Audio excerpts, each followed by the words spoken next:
Hey everyone, welcome to Works for Tools channel. Today I'm showing some Schrader valve tools for taking the valves out of the air conditioning system on the automobiles. These are snap-on ones. Here's a part number for this one and that one. This I believe is TR107A, but this got wiped off when I cleaned it with some brake clean. Apparently the handle didn't like that. They're two different sizes, as you can see here, the smaller one and the larger one. These are when you service the air conditioning system.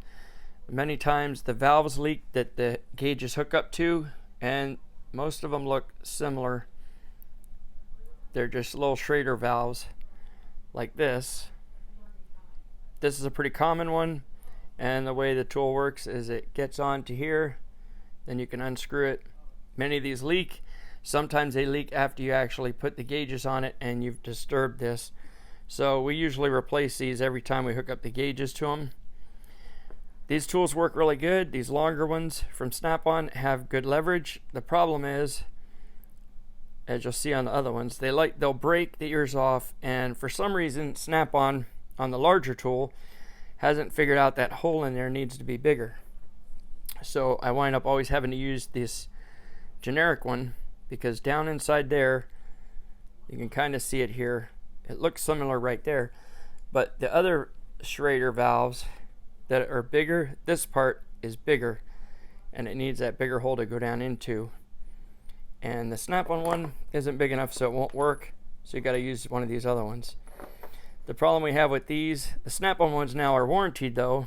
If they break these or whatever, you can get it warranted and it's free replacement. These other generic tools, however, are not free replacement, but they're only like $10 probably. But this is what happens. Sometimes the Schrader valves are so tight, and with the small ones, as a clip, I'm going to show you how it works. You wind up having to put pliers on here. I just talk about it, but I don't show it. And then this will break. So that happens pretty often. We usually keep a couple of these around, so when that happens, we have a backup. We just got these, but the problem with these ones I notice is that instead of this part breaking so easily, this part's spinning on the shaft because the Schrader's tight, and this wound up spinning, so it's still broken, but it doesn't look broken. But it won't take it out if the valve's very tight. Let me show you a clip real quick of it actually on the car. Alright guys, so here's an example of how it works on an actual car and why it's good to have a variety. The long ones and the short ones. Here we can see the high side Schrader valve here for the air conditioning, and you just pick the one you need, put it down there and make sure that you get it onto the Schrader valve, and then you can unscrew it and put the new one in. Not taking this one loose though, because there's still Freon in the system. It hasn't been evacuated. Just showing you these how they work. Down here is the low side, and we could see how this isn't going to fit there.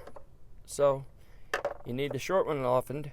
Most of the time I just use this one, but this comes in handy when you need a little more leverage, because you'll be down here with this one and you fit it in there and get it locked into the Schrader, and it might be really tight, so sometimes you got to put some pliers and break it loose, whereas when you can fit one of these in here, the screwdriver type handle gives you more leverage to take it out. So that's how they work. Alright, so that was a little example of how you would actually use them on a vehicle. The next tool I wanted to show is a very handy diagnostic tool for finding evaporative leaks on vehicles. And you need the smoke machine to go with this, but this is a quick connector kit. And there's a part number and how much it costs from this one. I believe this was bought off a tool truck. I got it from one of the guys at work, bought it from him. So it comes in this nice little case to keep it all together. And it's really handy because usually when you're trying to hook up the smoke machine to the valves, they have these quick connects.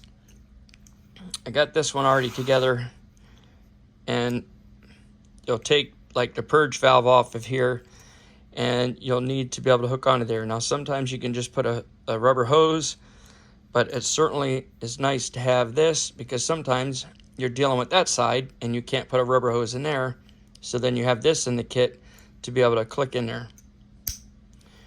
And then you just push them to get released. But this comes in really handy for being able to do that kind of work, to be able to put your smoke machine on here, or to tee it in if you need to be able to find the evap leaks. So this comes with a bunch of different adapters.